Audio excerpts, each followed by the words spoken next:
Hi even this is Manoj here. ಇವೊಂದು ವಿಡಿಯೋದಲ್ಲಿ NEET 2021 10 ಡೇಸಲ್ಲಿ ಯಾವ ರೀತಿ ಕ್ರ್ಯಾಕ್ ಮಾಡೋದು ಅನ್ನೋದ್ರ ಬಗ್ಗೆ ತಿಳಿಸ್ಕೊಡ್ತೀನಿ.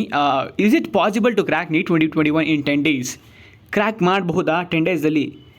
ನೀವಿಲ್ಲ ಅಂತ ಅಂದ್ಕೊಂಡ್ರೆ ನಿಮ್ಮಷ್ಟು ಮುಟ್ಟಾಳರು ಯಾರೂ ಇರೋದಿಲ್ಲ.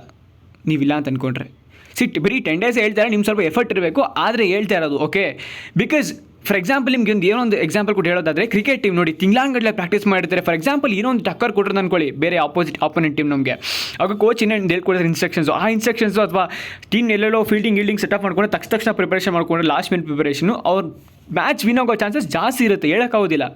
ಸೊ ಅದೇ ಥರ ಇದು 10 ಡೇಸಲ್ಲಿ ಏನೋ ಮಿರಾಕಲ್ ಆಗ್ಬೋದು. ನಿಮಗೇ ಗೊತ್ತಿಲ್ಲದೇ ಎಕ್ಸಾಮ್ ಫಿಯರ್ ಅನ್ನೋದು ನಿಮ್ಮನ್ನು ಎಷ್ಟು ಮಟ್ಟಿಗೆ ಮೆಂಟಲ್ ಮಾಡುತ್ತೆ ಅಂತಂದರೆ, ನೀವು ಎಷ್ಟೇ ಕಷ್ಟ ಇರೋ ಸಿಲೆಬಸ್ ಆದರೂ 1-2 ದಿನದಲ್ಲಿ ಮುಗಿಸ್ಬಿಡ್ತೀರಾ. ನಿಮಗೆ ಗೊತ್ತಾಗೋದಿಲ್ಲ, ಅಷ್ಟು ಬೇಗ ಓದೋದು ಮುಗಿಸ್ಬಿಡ್ತೀರಾ. ಸೊ ಹೋಪ್ನ ಕಳ್ಕೊಬೇಡಿ. ಆ್ಯಂಡ್ ನೀಟ್ ಬರ್ದು ಡಾಕ್ಟ್ರ್ ಆಗೋದು. ಡಾಕ್ಟ್ರ್ ಆಗಬೇಕಂತ ಡಿಸೈಡ್ ಮಾಡಿಬಿಟ್ಟಿದ್ರೆ ನೀವು ಡಾಕ್ಟ್ರ್ ಆಗಬೇಕು. ನೀವು ಡಾಕ್ಟ್ರ್ ಅನ್ನೋದು ಅಷ್ಟು ಸುಲಭವಾಗಿ ಬರೋಲ್ಲ, ನಿಮ್ಮ ಕನಸದು. ಆ್ಯಂಡ್ ಡಾಕ್ಟ್ರ್ ಅನ್ನೋದು ಕಡಿಮೆ ಮಾತಲ್ಲ. ಇಂಡಿಯಾದಲ್ಲಿ 1000 ಪೀಪಲ್ಸ್ಗೆ ಒಬ್ಬ ಡಾಕ್ಟ್ರ್ ಇರಬೇಕು, ಓಕೆನಾ? ಇದು ರೇಷಿಯೋ. ನಂಬ್ತಿರೋ ಬಿಡ್ತೀರಾ, ಈ ರೇಷಿಯೋ ಇನ್ನೂ ಸ್ಯಾಟಿಸ್ಫೈ ಆಗಿಲ್ಲ. ನೀಟ್ನ 15 ಲಕ್ಷ ಜನ ಬರೀತಾರೆ. ಈ 15 ಲಕ್ಷದಲ್ಲಿ 3 ಲಕ್ಷ ಜನ ನೀಟ್ನ ಕಟ್ಬಿಟ್ಟು ಅಟೆಂಡೇ ಮಾಡೋದಿಲ್ಲ. ಅಪ್ಲಿಕೇಶನ್ ಹಾಕ್ತಾರೆ, ಅಟೆಂಡೇ ಮಾಡೋದಿಲ್ಲ. ಆ್ಯಂಡ್ ಇದರಲ್ಲಿ ನಂಬ್ತಿರೋ ಬಿಡ್ತಿರೋ 60,000 ಗೌರ್ಮೆಂಟ್ ಸೀಟ್ಸ್ ಇತ್ತು. ಈ ಸಲ ಇನ್ಕ್ರೀಸ್ ಮಾಡಿದ್ದಾರೆ, I don't know. 60,000 government seats ಸಿಗೋದು, ಎಲ್ಲರೂ ಬರೆದ್ರೂ ಓಕೆ, ಎಲ್ಲರೂ ಬರೆದ್ರೂ. ಆಮೇಲೆ ಇನ್ನೊಂದು ಅದನ್ನ ಬೇರೆ ಬೇರೆದಲ್ಲಿ ಹೇಳ್ತೀನಿ. ಇವಾಗ ಇದ್ರ ಬಗ್ಗೆ ಮಾತಾಡೋಣ, ಓಕೆ? 60,000 ಗೌರ್ಮೆಂಟ್ ಸೀಟ್ಸ್ ಅಷ್ಟೇ ಸಿಗೋದು. ಸೊ ಹೆವಿ ಕಾಂಪಿಟೇಷನ್ ಇದೆ. ನಿಮ್ಮ ಧ್ಯೇಯ ಏನಾದರೂ ಡಾಕ್ಟರ್ ಆಗಬೇಕಂತಿದ್ರೆ ದಯವಿಟ್ಟು ಬಿಟ್ಕೊಡ್ಬೇಡಿ. ಈ ವರ್ಷ ಆಗಲಿಂದ ಬರೋ ವರ್ಷ ನೀವು ಡಾಕ್ಟರ್ ಆಗಲೇಬೇಕು. ಅದು ನಿಮಗೆ ಬಿಟ್ಟಿದ್ದು, ನನಗೆ ಗೊತ್ತಿಲ್ಲ. ಲೈಕ್ ನೀವು ಸ್ಪೆಂಡ್ ಮಾಡೋದ್ರ ಮೇಲೆ ಡಿಪೆಂಡು. ನಿಮ್ಮ ಕೆಪಾಸಿಟಿ ನೀವು ಡಾಕ್ಟರ್ ಆಗಲೇಬೇಕು ಅಂತ ಅಂದ್ಕೊಂಡಿದ್ರೆ ನನ್ನ ಸಜೆಷನ್, ದಯವಿಟ್ಟು ಆಗೇ ತೀರು ನೀನು. ಅದು ಬಿಟ್ಟು ನೀವು ಟೈಮ್ ವೇಸ್ಟ್ ಮಾಡ್ಕೊಬೇಡ ಏನೇ ಆಗಲಿ. ಈಗ 10 ಡೇಸಲ್ಲಿ ಏನು ಮಾಡಬಹುದು ಅನ್ನೋದ್ರ ಬಗ್ಗೆ ಮಾತಾಡ್ತೀನಿ. ಆ್ಯಂಡ್ ಒನ್ ಮೋರ್ ಥಿಂಗ್, ನೀವು ಡಾಕ್ಟರ್ ಆಗಬೇಕು ಅಂತ ಅಂದ್ಕೊಬಿಟ್ಟು ಸುಮ್ಮನೆ ಅಪ್ಲೈ ಮಾಡಿಲ್ಲ. ನೀವು 750 ರೂಪೀಸ್ ಏನೋ ಅಪ್ಲಿಕೇಶನ್ ಫಾರ್ಮ್ ಕೊಟ್ಬಿಟ್ಟು ಮಾಡಿದ್ದೀರಾ. ಯಾರ್ಯಾರೋ ಬೇರೆಯವರು ಹೇಳಿದ್ರು ಈ ವರ್ಷ ಆಗಲಿ ಮುಂದಿನ ವರ್ಷ ನೋಡು, ತಲೆ ಕೆಡಿಸ್ಕೊಬೇಡ. ಆ ಥರ ಇದು ಮಾಡೋಣ. ಲಾಸ್ಟ್ ಮಿನಿಟಲ್ಲಿ ಏನು ಬೇಕಾದ್ರೂ ಚೇಂಜ್ ಆಗ್ಬೋದು. ನಿನ್ನ ಲೆಕ್ಕ ಹೆಂಗಿರುತ್ತೆ ಯಾರಿಗೆ ಗೊತ್ತು ಅಲ್ವಾ? ಸೊ ನೋಡೋಣ ಏನಾಗುತ್ತೆ ಈ 10 ಡೇಸಲ್ಲಿ ಏನು ಮಾಡ್ಬೋದು ಅಂತ. ನೀನು ಕಟ್ಟಿರೋ ಅಪ್ಲಿಕೇಶನ್ ಫೀಸ್ಗಾದರೂ ನೀನು ಮಾರ್ಕ್ಸ್ ತೊಗೊಬೇಕಲ್ವಾ? ಸೊ ನೋಡೋಣ. ಅದರಿಂದ ನಿಮ್ಮ ಅಪ್ಪ ಅಮ್ಮ ಶ್ರಮ ಇರುತ್ತೆ. ಎಸ್. ಸೊ 10 ಡೇಸಲ್ಲಿ ಏನು ಮಾಡಬಹುದು? ಆ್ಯಂಡ್ ಒನ್ ಮೋರ್ ಥಿಂಗ್, ಈ ವಿಡಿಯೋ ನೀವು ನೋಡ್ತಿದ್ದೀರಾ ಅಂತಂದರೆ ದಯವಿಟ್ಟು ಈಗಲೇ ಸಬ್ಸ್ಕ್ರೈಬ್ ಆಗಿ ಆ್ಯಂಡ್ ಪಕ್ಕದಲ್ಲಿರೋ ಬೆಲ್ಲೈಕನ್ ಒತ್ತಬೇಕು. ಆ್ಯಂಡ್ ನಿಮ್ಮ ಫ್ರೆಂಡ್ ಯಾರು ನೀಟ್ ಬರೀಬೇಕು ಅಂತ ಡಿಸೈಡ್ ಆಗುತ್ತೆ, ದಯವಿಟ್ಟು ಆ ವಿಡಿಯೋನ ಅವರಿಗೆ ಫಾರ್ವರ್ಡ್ ಮಾಡಿ. ಹೆಲ್ಪ್ ಆಗುತ್ತೆ, ತುಂಬ ಹೆಲ್ಪ್ ಆಗುತ್ತೆ. 10 ಡೇಸಲ್ಲಿ ಏನು ಬೇಕಾದ್ರೂ ನಡೀಬೋದು. 10 ಡೇಸ್. Yes, okay. ಸೊ ಇದ್ರ ಬಗ್ಗೆ ಡಿಸೈಡ್ ಮಾಡಿತ್ತು. ಪ್ಲ್ಯಾನ್ ಏನು ಬೇಕು ಗೊತ್ತಾ? ಒಂದು ನೀವು ಸಿಸ್ಟಮ್ಯಾಟಿಕ್ ಆಗಿರ್ಬೇಕು. ನೀವು ಈ 10 ಡೇಸ್ನ ಫುಲ್ ನಿಮ್ಮ ಏನೇನಿದೆ ಡಿಸ್ಟ್ರಾಕ್ಷನ್ಸ್ ಹೊರಗಡೆ ಬಂದುಬಿಡಿ. ಸೋಷಿಯಲ್ ಮೀಡಿಯಾಸ್ ಮಾಡ್ತೀರಿ, ಯೂಸ್ ಮಾಡಬೇಡಿ. ಲೈಕ್ ಇನ್ಸ್ಟಾಗ್ರಾಮ್, ಫೇಸ್ಬುಕ್, ಅದನ್ನೆಲ್ಲ. ಯೂಟ್ಯೂಬ್ ನಿಮಗೆ ಮೇನ್ ರಿಸೋರ್ಸ್ ಇವಾಗ ಸದ್ಯಕ್ಕೆ ಯೂಟ್ಯೂಬ್ನ ಬಿಡಬೇಡಿ.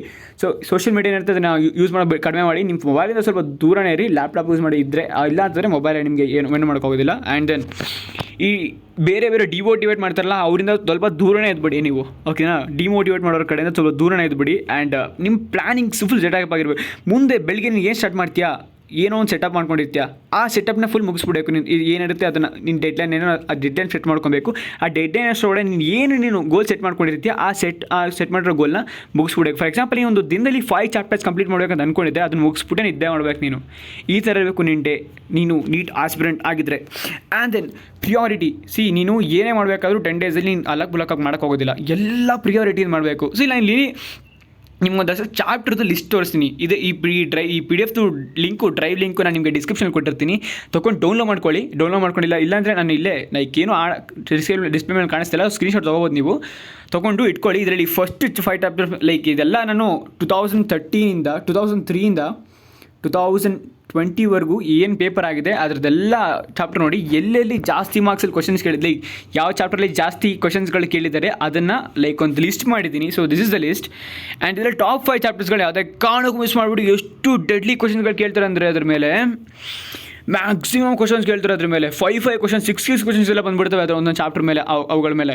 ಸೊ ಈ 5 ಚಾಪ್ಟರ್ಸ್ ಏನಿದೆ, principle of inheritance and variation, molecular base of inheritance, ಆಮೇಲೆ ಒನ್ ಮೋರ್ ಥಿಂಗ್, ಬಯಾಲಜಿ ಮತ್ತು ಯಾವುದೇ ಕಾರಣಕ್ಕೂ ಕಾಂಪ್ರಮೈಸ್ ಆಗಿಬಿಡಿ. ಇಷ್ಟು ಚಾಪ್ಟರ್ ಓದಿ ಮೇ ಬಿ ಈ ಎಕೋಸಿಸ್ಟಮ್ ಆ್ಯಂಡ್ ರಿಪ್ರೊಡಕ್ಟಿವ್ ಹೆಲ್ತ್ ಬಿಟ್ಟು ಜನರಾಗಿ ಬರ್ಕೊಬೋದು. ರಿಪ್ರೊಡಕ್ಟಿವ್ ಹೆಲ್ತ್ ಏನು ತೊಂದರೆ ಆಗಲ್ಲ. ಎಕೋಸಿಸ್ಟಮ್ ಓದಿ, ಓಕೆನಾ? ಎಕೋಸಿಸ್ಟಮ್ ಓದಿ. ಇವೆಲ್ಲ ಚಾಪ್ಟರ್ನು ಬಯಾಲಜಿ ಮುಗಿಸ್ಲೇಬೇಕು ನೀವು, because biology is the backbone for you. Biology ಏನಿರುತ್ತೆ, ಈ ಬಯಾಲಜಿನೇ ಬ್ಯಾಕ್ ಬೋನ್ ನಿಮಗೆ ನೀಟ್ನ ಕ್ಲಿಯರ್ ಮಾಡೋಕ್ಕೆ. ಸೊ ಬಯಾಲಜಿನ ಅಟ್ ಎನಿ ಕಾಸ್ಟ್ ಮುಗಿಸಿ ಕೆಮಿಸ್ಟ್ರಿ ಫಿಸಿಕ್ಸ್ ಕಾನ್ಸೆಪ್ಟ್ ಅಪ್ಲೈ ಮಾಡಬೇಕು, ಕಾನ್ಸೆಪ್ಷಲಾಗಿ ಓದಬೇಕು ನೀವು. ಸೊ ಅದಕ್ಕೆ ಬೇಕಾದ್ರೆ ಕಡಿಮೆ ಟೈಮ್ ಕೊಟ್ಟರು ಬಯಾಲಜಿನ ಎಷ್ಟು ಬಯಾಲಜಿ ಥಿಯರಿಕಲ್ ಸಬ್ಜೆಕ್ಟ್ ನೀವು ನೀಟ್ಗೆ ಹೋಗ್ತೀರಾ ಅಂತಂದರೆ ಬಯಾಲಜಿಗೆ ನಿಮ್ಗೆ ಸ್ವಲ್ಪ ಗ್ರಿಪ್ ಇದ್ದರೆ ನಿಮ್ಗೆ ನೀಟ್ ಹೋಗಬೇಕು, ನಾನು ಡಾಕ್ಟರ್ ಆಗಬೇಕಂತ ಅನ್ಸೋದು. ಓಕೆ, ನನ್ನ ಪ್ರಕಾರ ಯಾವುದೇ ಒಬ್ಬ ನೀಟ್ ಆಸ್ಪಿರೆಂಟ್ ಆದರೂ ಅವನಿಗೆ ಬಯಾಲಜಿ ಸ್ವಲ್ಪ ನಾಲೆಜ್ ಇದ್ದೇ ಇರುತ್ತೆ. ಸೊ ಅದ್ರ ಬಗ್ಗೆ ಚಿಂತೆ ಇಲ್ಲ ನನಗೆ. ಬಯಾಲಜಿ ನೀವು ಮುಗಿಸ್ಲೇಬೇಕು, ಬಯಾಲಜಿ ಮುಗಿಸಿದ್ರೆ ಮಾತ್ರ ಬೇರೆದಕ್ಕೆ ಹೋಗಿ. ಓಕೆ, ಆ್ಯಂಡ್ ನೀವು ಕೆಮಿಸ್ಟ್ರಿದು ಇದು ನಾನು ಏನು ಹೇಳ್ತಿದ್ದೀನಿ, ಇದರಲ್ಲಿ ಫಸ್ಟ್ 5 ಚಾಪ್ಟರ್ಸ್ನ ನೀವು ಮುಗಿಸ್ಲೇಬೇಕು. This is compulsory for you. ಇವೇನಿದೆ ಇವನ್ನೆಲ್ಲ ಮುಗಿಸ್ಲೇಬೇಕು ನೀವು ಈ ಚಾಪ್ಟರ್ಗಳನ್ನ. ಬಿಕಾಸ್ ಅದ್ರಲ್ಲಿ ಎಷ್ಟು ವೇಟೇಜ್ ಇದೆ ಅಂತಂದರೆ ನೀವು ಇಮ್ಯಾಜಿನೂ ಮಾಡ್ಕೊಳ್ಳೋಕ್ಕಾಗೋದಿಲ್ಲ. ಮೇ ಬಿ ಅದರಿಂದನೇ ಪಾಸ್ ಆಗ್ಬಿಡೋದು, ನೀವು ಹೇಳೋಕ್ಕಾಗೋದಿಲ್ಲ. ಓಕೆ, ಕಟ್ ಆಫ್ ಮಾರ್ಕ್ಸ್ಗೂ ಮತ್ತು ಇದಕ್ಕೂ ವ್ಯತ್ಯಾಸ ಇದೆ. ಕಟ್ ಆಫ್ ಅಂತ ಏನು ಗೊತ್ತಾ, ಈಗ ಯಾವುದೋ ಒಂದು ಕ್ಯಾಟಗರಿಯಲ್ಲಿ ಒಬ್ಬ ಹುಡುಗ ಒಂದು ಲೀಸ್ಟ್ ಸ್ಕೋರ್ ತೆಗೆದಿರ್ತಾನೆ. ಲೀಸ್ಟ್ ಅಂದರೆ ಫುಲ್ ಲೀಸ್ಟ್ ಅಲ್ಲ, ಲೈಕ್ ಆ ಒಂದು ಇದಕ್ಕೆ ಲೈಕ್ ಒಂದು ಪಾಸಿಂಗ್ ಪ್ಯಾಕೇಜ್ ಏನು ಹೇಳ್ತಾರೆ. ಈಗ ಫಾರ್ ಎಕ್ಸಾಂಪಲ್ 100ಗೆ 35 ಯಾವ ರೀತಿ ಪಾಸಿಂಗ್ ಮಾಡಿರ್ತಾರೆ, ಆ ರೀತಿ ಒಂದೊಂದು ಕ್ಯಾಸ್ಟಿಗೆ ಒಂದೊಂದು ಕಟ್ ಆಫ್ ಇರುತ್ತೆ. ಓಕೆನಾ, ಆ ಕಟ್ ಆಫ್ ಮೇಲೆ ಆ ಕಟ್ ಆಫ್ ತೆಗೆದ್ರೆ ನೀವು ಪಾಸ್ ಆದಂಗಲ್ಲ. ಒಂದು ಒಳ್ಳೆ ರ್ಯಾಂಕಿಂಗ್, ಒಳ್ಳೆ ಮಾರ್ಕ್ಸ್ ಬರಬೇಕು, ಅವಾಗ ಮಾತ್ರ ನೀವು ಒಳ್ಳೆ ಸೀಟ್ ಸಿಗೋಕ್ಕಾಗೋದು. ಕಟ್ ಆಫ್ ಬರೀ ಪಾಸಿಂಗ್ ಅಷ್ಟೇ. ಕಟ್ ಆಫ್ ಕ್ಲಿಯರ್ ಮಾಡಿದ್ರೆ ನೀವು ಮೆಡಿಕಲ್ ಸೀಟಲ್ಲಿ ಯಾವುದ್ರಲ್ಲಾದರೂ ಪೇಮೆಂಟ್ ಸೀಟಾದರೂ ತೊಗೊಳಕ್ಕಾಗೋದು. ಆ್ಯಂಡ್ ಮೆಡಿಕಲ್ ಪೇಮೆಂಟ್ ಸೀಟ್ ಮಾಡೋದು ಕನಸು ಅಂತ ಅಂದ್ಕೊಳ್ಳಿ. ಮಿಡಲ್ ಕ್ಲಾಸ್ ಫ್ಯಾಮಿಲಿಗಳಿಗೆ ರಿಚ್ ಇದ್ದರೆ ಮಾಡ್ಕೊಬಹುದು, ಇಲ್ಲ ಅಂತಂದರೆ ತುಂಬ ಕಷ್ಟ. ಓಕೆ, ಕೆಮಿಸ್ಟ್ರಿ ಇದ್ದಿದ್ದು ಆ್ಯಂಡ್ ದೆನ್ ಫಿಸಿಕ್ಸ್ ಇದ್ದಿದ್ದು ನೋಡಿ. ಇವ್ರಲ್ಲಿ ಯಾವುದೂ ಬಿಡಲೇಬೇಡಿ, ಹೇಳ್ತಾ ಇದ್ದೀನಿ. ಫಸ್ಟ್ 5 ಚಾಪ್ಟರ್ಸು ಹೆವಿ ವೇಟೇಜ್ ಇದೆ. ನನ್ನ ಪ್ರಕಾರ ನೀವು 15 ಚಾಪ್ಟರ್ಸರ ಮುಗಿಸ್ಬೇಕು. ಬಯಾಲಜಿ ಮಾತ್ರ ಪೂರ್ತಿ ಮುಗಿಸ್ಬೇಕು, ಬಯಾಲಜಿ ಪೂರ್ತಿ ಮುಗಿಸ್ಲೇಬೇಕು. ಕೆಮಿಸ್ಟ್ರಿ ಮತ್ತು ಫಿಸಿಕ್ಸಲ್ಲಿ ಅಟ್ಲೀಸ್ಟ್ 10 ಚಾಪ್ಟರ್ಸ್ ನೀವು ಓದ್ಕೊಳ್ಳೇಬೇಕು. ಓಕೆ, ಓದ್ಕೊಳ್ಳೇಬೇಕು. And one more thing, okay, ಇದಿಷ್ಟಾದರೆ ಯಾವ ರೀತಿ ಈಗ ಸ್ಟೂಡೆಂಟ್ಸ್ ಇರ್ತೀರ ಅಲ್ಲಿ ಎಲ್ಲರೂ ಒಂದೇ ರೀತಿ ಇರೋದಿಲ್ಲ. ಸೊ ಇಲ್ಲಿ ಕೆಟಗರಿ ಇರುತ್ತೆ. ಲೈಕ್ ನಾನು ಹೇಳ್ತೀನಿ ಯಾವ್ಯಾವ ಎಷ್ಟೆಷ್ಟು ಓದಿರೋರು ಏನೇ ಮಾಡಬೇಕು ಅಂತಂತ. ಫಸ್ಟ್ ಪ್ರಿಯಾರಿಟಿ ಜಾಸ್ತಿನೇ ಕಡಿಮೆ ಹೋಗೋಣ. 70% ನಿಮ್ಮ ಸಿಲೆಬಸ್ ಮುಗಿದಿದೆ ಅಂತಂದರೆ, ನೀವು 70% ಆಫ್ ದ ಸಿಲೆಬಸ್ನ ಓದಿ ಮುಗಿಸಿದ್ರೆ ಅಂತಂದರೆ ಏನು ಮಾಡಬೇಕು ಅಂತಂದರೆ, ರಿವಿಷನ್ ಸ್ಟಾರ್ಟ್ ಮಾಡಿ. 8% ಅಲ್ಲ, 80%. ನೀವು ಒಂದು ದಿನಕ್ಕೆ ಫಾರ್ ಎಕ್ಸಾಂಪಲ್ ನೀವು ಒಂದು 10 hours ಓದಬೇಕಂತ 12 hours ಓದಬೇಕು ಅಂತ ಅಂದ್ಕೊಂಡಿದ್ರೆ, ನೀವು ಎಷ್ಟೇ ಡೆಡಿಕೇಟ್ ಮಾಡ್ಕೊಂಡಿರುತ್ತೆ ಅಷ್ಟು. ಅದರಲ್ಲಿ ಮ್ಯಾಕ್ಸಿಮಮ್ 80% ಆಫ್ ದ ಟೈಮ್ ನೀವು ರಿವಿಷನ್ಸ್ಗೆ ನಿಮ್ಮ ಓದ್ಕೊಡಿ. ರಿವಿಷನ್ಸಿಂದ ಪ್ರಾಕ್ಟೀಸ್ ಮೇಕ್ಸ್ ಮ್ಯಾನ್ ಪರ್ಫೆಕ್ಟ್ ಅಂತ ಇದೆ ಲೈಕ್ ಹಾರ್ಡ್ ಇದೆ. ಸೊ ಅದಕ್ಕೋಸ್ಕರ ನೀವು ಎಷ್ಟು ರಿವಿಷನ್ ಮಾಡ್ತೀರಾ ಅಷ್ಟು ನಿಮ್ಮ ಕಾನ್ಸೆಪ್ಟ್ಗಳಲ್ಲಿ ಪಕ್ಕ ಆಗ್ತೀರಾ ನೀವು. So you can score good. ಅದು ನಿಮ್ಮ ಸ್ಕೋರ್ನ ಬೂಸ್ಟ್ ಮಾಡುತ್ತೆ. ಓಕೆನಾ, ಆ್ಯಂಡ್ ದೆನ್ 2 days ಒನ್ಸು ನೀವು ಒಂದು ಮಾಕ್ ಟೆಸ್ಟ್ನ ತೊಗೊಳ್ಳಿ. ಎಲ್ಲಿ ಬೇಕಾದ್ರೂ ಸಿಗುತ್ತೆ. ಇವಾಗ ಫಾರ್ ಎಕ್ಸಾಂಪಲ್ ನೀವು ಏನೂ ಸಿಗಲಿಲ್ವಾ, ಪ್ರೀವಿಯಸ್ ಇಯರ್ ಯಾವುದೋ ಒಂದು ಕ್ವಶ್ಚನ್ ಪೇಪರ್ ತೊಗೊಂಡು ರ್ಯಾಂಡಮ್ ಆಗಿ ಆ ಕ್ವಶ್ಚನ್ ಪೇಪರ್ನ ಸಾಲ್ವ್ ಮಾಡಿ ನೀವೇ. ಆನ್ಸರ್ ಕೀ ಸಿಗುತ್ತೆ, ಚೆಕ್ ಮಾಡ್ಕೋಬೋದು ನೀವು. ಓಕೆ, ಈ ರೀತಿ ಮಾಡಿ. ಆ್ಯಂಡ್ ದೆನ್ ಯಾರ್ದು 50 to 70% ಸಿಲೆಬಸ್ ಈ ರೇಂಜಲ್ಲಿದೆ, ಲೈಕ್ 50% ಮೇಲ್ಗಡೆ ಇದೆ, 70% ಒಳಗಡೆ ಇದೆ, ಇಂಥವ್ರು ರಿವಿಷನ್ ಮಾಡಬೇಕು. 80% ರಿವಿಷನ್ ಮಾಡಿ. ಆ್ಯಂಡ್ ದೆನ್ ನೀವು 1-2 ಮಾಕ್ ಟೆಸ್ಟ್ನ ನೀವು ಎಕ್ಸಾಮ್ ಸೆಪ್ಟೆಂಬರ್ 12 ಒಳಗಡೆ ಸಾಲ್ವ್ ಮಾಡಿರ್ಬೇಕು. ನೀವು 1-2 ಮಾಕ್ ಟೆಸ್ಟ್ನ ತೊಗೊಂಡಿರ್ಬೇಕು ನೀವು. ಓಕೆನಾ, ಆ್ಯಂಡ್ ದೆನ್ ಯಾರ್ದು 50% 50%ಗಿಂತ ಕಡಿಮೆ ಇರುತ್ತೆ ಅವರು 70% ನೀವು ರಿವಿಷನ್ ಮಾಡಬೇಕು. ಆ್ಯಂಡ್ ಡೈಲಿ ಒಂದು 2 hours ಅಷ್ಟು ಹೊಸ ಟಾಪಿಕ್ಗಳು ಕಲಿಯೋಕ್ಕೆ ಎತ್ತಿಡಿ. ನಾನು ಹೇಳ್ದೆ ಲಾಸ್ಟ್ ಮೂಮೆಂಟಲ್ಲಿ ಏನೇ ಹೊಸ ಟಾಪಿಕ್ ಕಲ್ತ್ರೂ ಮರ್ತೋಗ್ತೀರ ಅಂತ. ಈಗ ವಿಧಿನೇ ಇಲ್ಲ, ನಿಮಗೆ ಕಲೀಲೇಬೇಕು, ಡೆಡಿಕೇಟ್ ಮಾಡಲೇಬೇಕು. ನೀನು ಡಾಕ್ಟರ್ ಆಗಬೇಕಂದ್ರೆ ಓದಲೇಬೇಕು ನೀನು.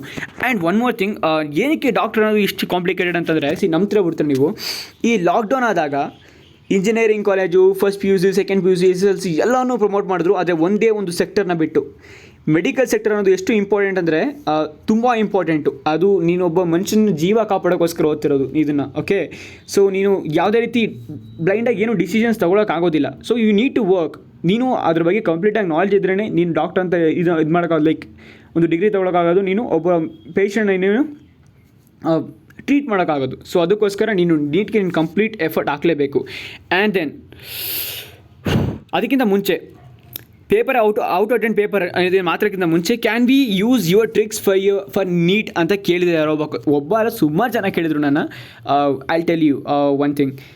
ನಾನು ಇದನ್ನು ಪ್ರಮೋಟ್ ಮಾಡಲ್ಲ. ಬಿಕಾಸ್ ನೀನು ಏನು ಹೋಗ್ತಿದ್ದೆ, ನೀಟ್ ಬರೆದು ನೀನು ಮೆಡಿಕಲ್ಗೆ ಏನು ಹೋಗ್ತೀಯ, ಅಕಸ್ಮಾತ್ ನಾನು ಟ್ರಿಕ್ ಯೂಸ್ ಮಾಡಿ ನೀನು ಕ್ಲಿಯರೇ ಆಗೋಯ್ತು ಅನ್ಕೋ ಪೇಪರು. ಓಕೆ, ನೀನು ಕ್ಲಿಯರೇ ಆಗೋದು, ನೀನು ನೀಟ್ ಸಿಕ್ಬಿಡ್ತು ಅನ್ಕೋ. ನಾನು ಇದನ್ನು ಎಂಟರ್ಟೈನ್ ಮಾಡಲ್ಲ. ಬಿಕಾಸ್ ಯಾಕೆ ಅಂತಂದರೆ, ನೀನು ನೀಟ್ಗೆ ಹೋಗ್ತೀಯ ಅಂತಂದರೆ ಅಲ್ಲಿ ಒಬ್ಬ ಮನುಷ್ಯನ ಜೀವ, ಅಲ್ಲಿ ನೀನು ನೀಟ್ ಮಾಡ್ಬಿಟ್ಟು ನೀನು ಮೆಡಿಕಲ್ ಸಿಗುತ್ತೆ ಅಂದರೆ ಅಲ್ಲಿ ಒಬ್ಬ ಮನುಷ್ಯನ ಜೀವ ಕಾಪಾಡೋಕೆ ಹೋಗ್ತಿರೋದು. ನೀನು ಇಲ್ಲಿಂದನೇ ಬ್ಲೈಂಡಾಗಿ ಹೊಂಟೋಗ್ಬಿಟ್ರೆ ಅಲ್ಲಿ ಇದು ಮಾಡೋದು. ಟೆಕ್ನಿಕಲ್ ಸೆಕ್ಟರಲ್ಲಿ ಹೆಂಗೆ ಬೇಕಾದ್ರೂ ಚೇಂಜ್ ಆಗಿಬಿಡ್ತಾರೆ. ನಾನು 2 ವರ್ಷ ತೊಗೊಂಡೆ ನಾನು ಟೆಕ್ನಿಕಲ್ ಸೆಕ್ಟರ್ ಅರ್ಥ ಮಾಡ್ಕೊಳ್ಳೋಕೆ ನಾನು. ಸೊ ಈಗ ಚೇಂಜ್ ಆಗಿದ್ದೀನಿ. ಓಕೆ, ಸೊ ಅದೇ ಥರ ನೀವು ಮೆಡಿಕಲ್ ಸೆಕ್ಟರ್ಗೆ ಹೋಗಿ ಚೇಂಜ್ ಆಗೋಕ್ಕಾಗಲ್ಲ. ಬಿಕಾಸ್ ನೀನೊಬ್ಬ ಮನುಷ್ಯನ ಪ್ರಾಣ ಕಾಪಾಡೋಕೆ ಅಂತ ದೊಡ್ಡ ಹುದ್ದೆಗೋಸ್ಕರ ನೀನು ಇದು ಮಾಡ್ತಿರೋದು, ಓದ್ತಿರೋದು ಇದನ್ನು. So you can't take risk. ನಾನು ನಿಮಗೆ ರಿಸ್ಕ್ ತೊಗೊಳಕ್ಕೆ ಹೇಳಲ್ಲ. ನೀವು ಕಂಪ್ಲೀಟ್ ನಾಲೆಜ್ ಇದ್ದರೆ, ನೀವು ನಮ್ಮ ಸ್ವಂತ ನಾಲೆಜಿಂದ ನಿಮ್ಮ ಸೀಟ್ ಸಿಕ್ಕಿದ್ರೆ ದಟ್ಸ್ ಗುಡ್. Really appreciative. ನಾನು ಇದನ್ನು ಎಂಟರ್ಟೈನ್ ಮಾಡೋದಿಲ್ಲ. ಆ್ಯಂಡ್ ಪ್ಲ್ಯಾನ್ ಏನು ಅಂತಂದರೆ ಒನ್ ಮೋರ್ ಥಿಂಗ್, ನೀವು ನೀಟಾಗಿ ಅಟೆಂಡ್ ಮಾಡ್ತಿದ್ದೀರಾ ಅಂತಂದರೆ ಬಯಾಲಜಿ ಏನಿದೆ ಕಂಪ್ಲೀಟ್ ಪೇಪರ್ ಅಟೆಂಡ್ ಮಾಡಲೇಬೇಕು. ಆ್ಯಂಡ್ ಬಯಾಲಜಿಲಿ ಯಾವುದು ಗೊತ್ತಾಗಲಿಲ್ಲ ಇದರಲ್ಲಿ ನೆಗೆಟಿವ್ ಇರುತ್ತೆ ನೀಟಲ್ಲಿ. ಓಕೆ, ಐ ಥಿಂಕ್ ಇದು ಎಲ್ಲರಿಗೂ ಗೊತ್ತಿರೋ ವಿಷಯ, ನಾನೇನು ಹೊಸದಾಗಿ ಹೇಳೋ ಅವಶ್ಯಕತೆ ಇಲ್ಲ. ನೆಗೆಟಿವ್ ಇರುತ್ತೆ ನೀಟಲ್ಲಿ. ಏನು ಮಾಡಬೇಕು ನೀವು ಅಂತಂದರೆ ಯಾವ ಕ್ವಶನ್ ನಿಮಗೆ ಏನೂ ಐಡಿಯಾನೇ ಇಲ್ಲ, ಬಿಟ್ಟೇ ಬಿಡಿ. ಆ ಕ್ವಶನ್ನ ಬಿಟ್ಟೇ ಬಿಡಿ. ನಿಮ್ಗೆ ಎಷ್ಟು ಒಂದು ಎಂಟೈರ್ ಪೇಪರಲ್ಲಿ 80 ಕ್ವಶನ್ ಗೊತ್ತಾ? 80 ಕ್ವಶನ್ಗೆ ಹಾಕ್ಬಿಟ್ಟು ಬನ್ನಿ. ಓಕೆ, 80 ಕ್ವಶನ್ಗೆ ಹಾಕ್ಬಿಟ್ಟು ಬನ್ನಿ. ಅದ್ಬಿಟ್ಟು ಜಾಸ್ತಿ ಕ್ವಶನ್ಗೆ ಹಾಕ್ಲೇಬೇಡಿ. ನಿಮ್ಗೇನು ಗೊತ್ತಿಲ್ವ, ಗೊತ್ತೇ ಬೇಡಕ್ಕೆ ಬೇಡ. ಈಗ ಪಿ ಸಿ ಬಿ ಏನಿರುತ್ತೆ ಈ ಮೂರೊಂದು ಬನ್ನಿ. 80 ಕ್ವಶನ್ ಗೊತ್ತಿದ್ದು ಆಗ್ಬಿಟ್ಟು ಬನ್ನಿ ಅಷ್ಟೇ. ಬೇರೆ ಕ್ವಶನ್ ಅಪ್ಲೈ ಮಾಡೇ ಹೋಗ್ಬೇಡಿ. ಏನಕ್ಕೆ ಬೇಕು ಸುಮ್ಮನೆ ರಿಸ್ಕು? ನೆಗೆಟಿವ್ ಆಗುತ್ತೆ. ನಿಮ್ಗೆ ಎಷ್ಟು ಗೊತ್ತಿರುತ್ತೆ ಅಷ್ಟೇ ಮಾಡಬೇಕು ಇದರಲ್ಲಿ. ಓಕೆನಾ? ಆ್ಯಂಡ್ ದೆನ್ ನಿಮ್ಗೆ ಆಯಿತಾ, ಇಲ್ಲಿ 1 or 2 ಕಾನ್ಸೆಪ್ಚುಯಲ್ ಆಗಿದ್ದು ಅದನ್ನು ಅನಲೈಸ್ ಮಾಡಬೇಕಾದ್ರೆ ಸ್ವಲ್ಪ ಟ್ರಿಕ್ಕಿ ಅನಿಸಿದ್ರೆ ಮೇ ಬಿ ಇಲ್ಲಿ ನಾನು ಪ್ರಮೋಟ್ ಮಾಡೋದು ಒಂದೇ ಒಂದು OEC ರೂಲ್ನ ಹೇಳ್ಕೊಟ್ಟಿದ್ದೀನಲ್ಲ, OEC ರೂಲ್ನ ಅಪ್ಲೈ ಮಾಡಬಹುದು ನೀವು. ಓಕೆ, ಅದನ್ನು ಬಿಟ್ಟರೆ ಬೇರೆ ಯಾವುದನ್ನು ನಾನು ಪ್ರಮೋಟ್ ಮಾಡೋಲ್ಲ ಈ ನೀಟ್ಗೋಸ್ಕರ. ಆ್ಯಂಡ್ ಇದನ್ನು ನಾನು ಫುಲ್ ಕಂಪ್ಲೀಟಾಗಿ ಹೇಳ್ತಾ ಇಲ್ಲ ಯೂಸ್ ಮಾಡಿ ಅಂತ. ಇಟ್ಸ್ ಜಸ್ಟ್ ಒಂದು ಯಾವುದೋ 1-2 ಕ್ವಶನ್ಗಷ್ಟೇ ಅಪ್ಲೈ ಮಾಡಿ. ನಿಮಗೆ ಆ ಕ್ವಶನ್ ನಮಗೆ ಗೊತ್ತು. ಓಕೆ, ಆ ಕ್ವಶನ್ಗೆ ಏನೋ ಗೊತ್ತು, ರಿಲೇಟಿವ್ ಆಗಿ ಎಲ್ಲ ಜ್ಞಾಪಕ ಇದೆ. ಆದರೆ ನಂಗೆ ಜ್ಞಾಪಕ ಬರ್ತಾಯಿಲ್ಲ ಅಂತಂದಾಗ ಆ ಟ್ರಿಕ್ ಯೂಸ್ ಮಾಡಿ ನಿಮಗೆ ಸ್ವಲ್ಪ ಜ್ಞಾಪಕ ಬರ್ಬೋದು ಅಂತ ಹೇಳಿದೆ. So this is the plan. 10 days ನೀವು ಯಾವ ಥರ ಡೆಡಿಕೇಟ್ ಮಾಡಿದ್ರು ಅದು ನಿಮಗೆ ಬಿಟ್ಟಿದ್ದು. ಡೇ ಆ್ಯಂಡ್ ನೈಟ್ ಓದಬೇಡಿ. ಆಮೇಲೆ ಒನ್ ಮೋರ್ ಥಿಂಗ್, ಏನೇನು ಅವಾಯ್ಡ್ ಮಾಡಬೇಕು ಅಂದರೆ ನೀವು ಸೋಷಿಯಲ್ ಮೀಡಿಯಾ ಯೂಸ್ ಮಾಡಬೇಡಿ. ನಾನು ಹೇಳ್ದಾಗೆ ಇನ್ಸ್ಟಾಗ್ರಾಮ್, ಫೇಸ್ಬುಕ್ ಅಂದರೆ ಡಿಲೀಟೇ ಮಾಡಿಬಿಡಿ. ಒಂದಷ್ಟು ದಿವಸ ಬೇಕಾದ್ರೆ ರಿಕವರ್ ಮಾಡ್ಕೋಬೋದು. ಆ್ಯಂಡ್ ದೆನ್ ಈ ಮಿಸ್ಲೀಡ್ ಮಾಡ್ತಾರೆ, ಲೈಕ್ ಗೈಡೆನ್ಸ್ನ ಅದು ಒಳ್ಳೆ ನಿಮ್ಮ ಡಿಮೋಟಿವೇಟ್ ಮಾಡ್ತಾರಲ್ಲ, ಅವ್ರ ಮಾತನ್ನ ಕೇಳಬೇಡಿ. ಆ್ಯಂಡ್ ದೆನ್ ಈ 10 daysಲ್ಲಿ ಏನೂ ಮಾಡೋಕ್ಕಾಗೋದಿಲ್ಲ ಅಂತ ನಿಮ್ಮ ಮೈಂಡಲ್ಲಿ ದಯವಿಟ್ಟು ಈಗಲೇ ತೆಗೆದು ಬಿಸಾಕ್ಬಿಡೋದು ಹೊರಗಡೆ. ಹಂಗೆ ಮಾಡಿದ್ರೇ ನೀವು ನೀಟಲ್ಲಿ ಏನೋ ಅಚೀವ್ ಮಾಡಿ, ಲೈಕ್ ಏನೋ ಈ ಪ್ಲ್ಯಾನ್ನ ಇಂಪ್ಲಿಮೆಂಟ್ ಮಾಡಿ ಸಕ್ಸಸ್ ಕಾಣೋಕ್ಕಾಗೋದು, ಇಲ್ಲಾಂದರೆ ಏನು ಮಾಡೋಕ್ಕಾಗೋದಿಲ್ಲ. So this is all about NEET 2021 10 days plan, and thank you so much for watching.